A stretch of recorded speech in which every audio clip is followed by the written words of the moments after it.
Good morning dear student, I'm Ashok Kumar. आज हम पढ़ेंगे anti leprotic drugs pharmacology subject के अंतर्गत। एंटी लेप्रोटिक ड्रग्स क्या होती है और ये हमारे शरीर पे कैसे अपना इफेक्ट शो करती है। तो सबसे पहले बात करते हैं कि एंटी लेप्रोटिक ड्रग्स होती क्या है। वे दवाइयाँ या वे ड्रग्स जो लेप्रोसी बीमारी को कम करती है या इस बीमारी को उत्पन्न करने वाले बैक्टीरिया की ग्रोथ को रोक देती है, उन्हें हम एंटी लेप्रोटिक ड्रग्स कहते हैं। अब बात करते हैं कि लेप्रोसी क्या है। लेप्रोसी एक बीमारी है जो माइकोबैक्टीरियम लेप्रे के नामक बैक्टीरिया से फैलती है और ये सबसे ज्यादा स्किन को, अपर रेस्पिरेटरी ट्रैक्ट को और पेरिफेरल नर्व को अफेक्ट करती है। इसी के साथ में इसका जो सिम्टम है, इंक्यूबेशन पीरियड है, वो 10 साल या 20 साल के बाद दिखाई देता है। अब हम इसकी पहचान करते हैं, इसके सिम्टम्स क्या है। तो सबसे मेन पहचान क्या है कि ये स्किन की जो अपर सरफेस हमारे एपिडर्मिस होती है उसको अफेक्ट करती है। अफेक्ट करने के साथ में इसमें म्यूकस का सिक्रेशन होना शुरू हो जाता है, फ्लूइड का सिक्रेशन होना शुरू हो जाता है, जिसमें बहुत ही मात्रा में हमारे डब्ल्यूबीसी प्रेजेंस होती है। इसी बीमारी को हम कुशिंग सिंड्रोम के नाम से भी जानते हैं। कुशिंग सिंड्रोम या महारोग के नाम से भी हम इसको पहचानते हैं। अगर बात करें हम इसके साइन और सिम्टम की, तो हमने भी पहले बात की है कि ये हमारी स्किन को रेडनेस हो जाती है, स्किन रेशिश हो जाते हैं और वहाँ से म्यूकस का सिक्रेशन होना शुरू हो जाता है। उसी के साथ में इचिंग होती है और बर्निंग सेंसेशन होना शुरू हो जाता है। ये था हमारा लेप्रोसी या माइकोबैक्टीरियम लेप्रे नामक बैक्टीरिया से होने वाली बीमारी के बारे में। अब हम बात करेंगे कि जो फार्माकोलॉजी के अंतर्गत हमारा एंटी लेप्रोटिक ड्रग्स का क्लासिफिकेशन से पहले हम इसमें देखते हैं कि पुराने समय में बहुत सी ऐसी दवाइयाँ होती थी जो हमारी स्किन बीमारी में प्रयोग में लाई जाती थी। उनमें मोस्टली ऑयल जो पाए जाते थे, हमारे प्लांट से एक्सट्रैक्शन किया जाता था, उन्हीं को हम स्किन डिजीज में यूज करते थे। तो उन्हीं में से एक आता है हमारा चारमोगरा ऑयल, जो हम लेप्रोसी में यूज करते हैं। बात करते हैं क्लासिफिकेशन की।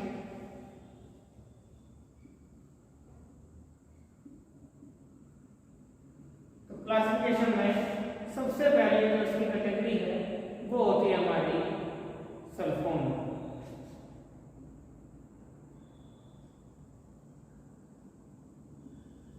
सल्फोन्स में पेटेंट ड्रग होते हैं dapsone. Dapsone is a most important drug of the leprosy. अब जब सल्फोन है तो सल्फोन क्या रिप्रेजेंट करता है कि ये वे दवाइयाँ होती है या वे केमिकल कंस्टिट्यूएंट होते हैं जिनमें सल्फर की प्रेजेंस होती है, सल्फोनामाइड ग्रुप पाया जाता है। इसी के बाद में आता है हमारा फिनाजिन।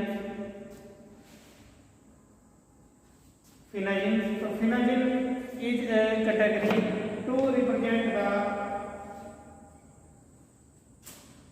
फिनाजिन group. Phenazine is a clofenamide, clofezinamide.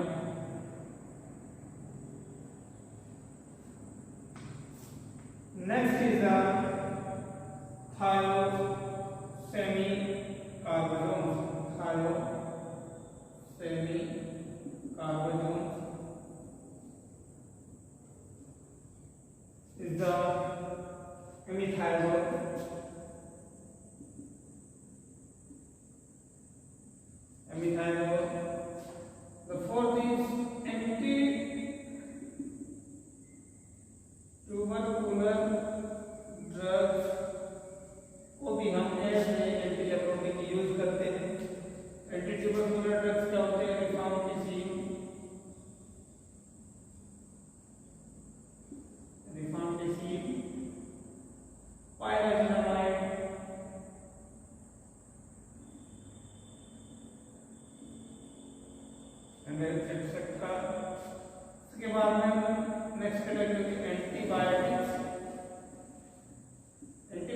क्यों यूज करते हैं?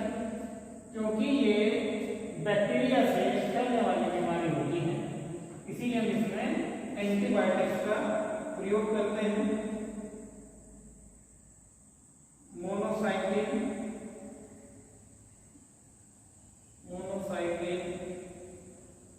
ओफ्लोक्सासिन,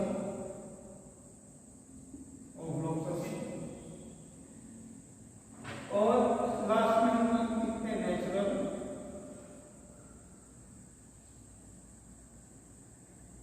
नेचुरल में हमने बात की थी चार्बोफ्लोराइड,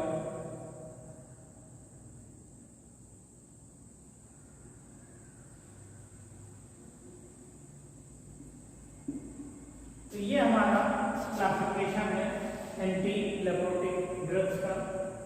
क्लासिफिकेशन में अलग अलग बुक्स में अलग अलग तरीके से हम लिख सकते हैं। ये है हमारा केमिकल कॉन्स्टिट्यूएंट के आधार पर या केमिकल प्रॉपर्टी के आधार पर। इसके अलावा भी हम ये मैकेनिज्म ऑफ एक्शन के आधार पर लिख सकते हैं या सोर्स के आधार पर भी हम क्लासिफिकेशन लिख सकते हैं। अब जो हमारी एंटी लेप्रोटिक ड्रग्स की कैटेगरी है उसमें हम मेनली डेप्सोन के बारे में पढ़ते हैं, या फिर हम जो एंटी ट्यूबरकुलर ड्रग्स होती है या एंटीबायोटिक्स होती है इन्हीं को मोस्टली यूज किया जाता है। तो अब हम पढ़ेंगे डेप्सोन के बारे में। डेप्सोन के बारे में पढ़ने से पहले हम बात करेंगे कि ये दवाइयाँ हमारे शरीर पे कैसे अपना मैकेनिज्म ऑफ एक्शन प्रोड्यूस करती है या कैसे इस बीमारी के बैक्टीरिया को खत्म कर देना रोकती है। तो हम पढ़ेंगे मैकेनिज्म ऑफ एक्शन इसका एंटी लेप्रोटिक ड्रग्स का। तो एंटी लेप्रोटिक ड्रग्स का मैकेनिज्म ऑफ एक्शन पढ़ने से पहले हमें एक चीज जानना है कि जो बैक्टीरिया होते हैं बैक्टीरिया को ग्रोथ करने के लिए फोलिक एसिड की आवश्यकता होती है। वो फोलिक एसिड फोलेट में भी हो सकता है या किसी और अन्य फॉर्म में भी हो सकता है। तो फोलिक एसिड के सिंथेसिस को या फॉर्मेशन को ये दवाइयाँ रोक देती है, जिसकी वजह से किसी भी बैक्टीरिया को उसका न्यूट्रिशन नहीं मिल पाता और वो किल हो जाता है या मर जाता है। अब ये जो हमारी लेप्रोटिक मेडिसिन होती है, एंटी लेप्रोटिक मेडिसिन, ये कैसे अपना मैकेनिज्म ऑफ एक्शन शो करती है? तो उसके लिए सबसे पहले जो हम पैरामिनोबेंजोइक एसिड पाबा की आवश्यकता होती है बैक्टीरिया को ग्रोथ करने के लिए। पैरामिनोबेंजोइक एसिड और फिर पैरामिनोबेंजोइक एसिड होता है प्लस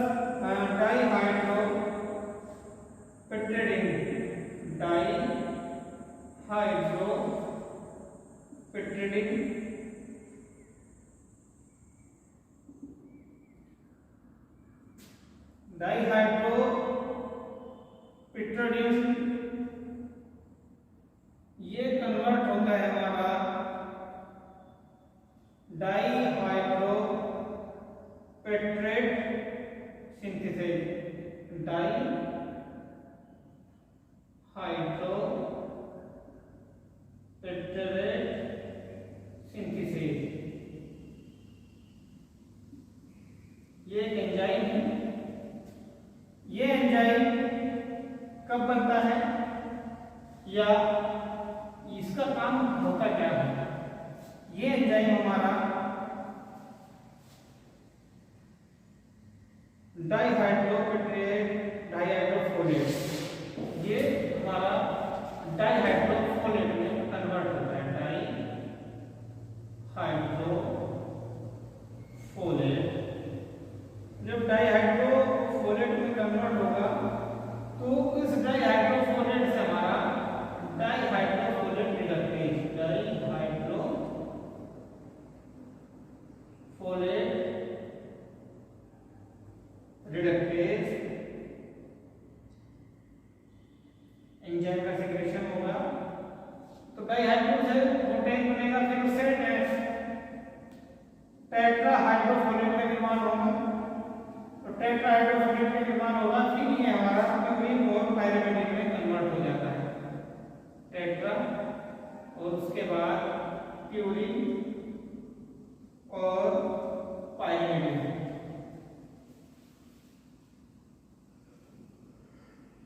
ये होता है पावा से फोलिक एसिड बनने की प्रक्रिया। अब जो डेप्सोन है या एंटी लेप्रोटिक मीडियम्स या एंटी लेप्रोटिक ड्रग्स होती है वो करते क्या है, वो हमारे जो डाईहाइड्रो पेट्रोलेज सिंथेसेज एंजाइम होता है,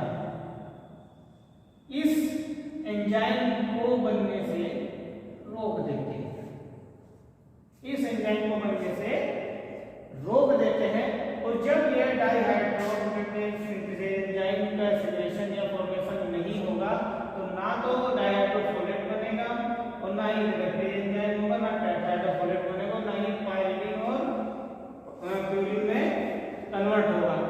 तो जो हमारी डेप्सोन या एंटी लेप्रोटिक ड्रग्स होती है वो डाईहाइड्रो पेट्रेट सिंथेसिस एंजाइम को बनने से रोकती है, जिसके फलस्वरूप हमारा पावा डाईहाइड्रोफोलेट और टेट्राहाइड्रोफोलेट में कन्वर्ट नहीं होता और ना ही बैक्टीरिया को न्यूट्रिशन मिल पाता है। तो ये था हमारा mechanism of action of anti leprotic drugs. Anti leprotic drugs क्या काम करती है, पावा को डाईहाइड्रोफोलेट या टेट्राहाइड्रोफोलेट में कन्वर्ट होने से रोक देती है। और मेन रोकती क्या है, डाईहाइड्रोपेप्टाइड सिंथेसाइज जो एंजाइम होता है उसके फॉर्मेशन को या उसके सिक्रेशन को रोक देते हैं, जिसके फलस्वरूप हमारा पावा टेट्राहाइड्रोफोलेट और डाईहाइड्रोफोलेट में कन्वर्ट नहीं होता और जो माइकोबैक्टीरियम लेप्टी है उसको पूर्ण रूप से न्यूट्रिशन नहीं मिल पाता। तो ये था हमारा मैकेनिज्म ऑफ एक्शन, क्लासिफिकेशन और introduction. Introduction, the repeat is the anti-leprotics or the leprosy. Leprosy is a disease to affected the peripheral nerve, skin, upper respiratory tract, and other most symptoms to show in the mucosa. And signs and symptoms of the leprosy, the loss of the sensations, do not reach or the hurt, the hypopigmentation to reddish or the copper red colored, no sensation of pain or maybe flavor of the inhabited. So these are the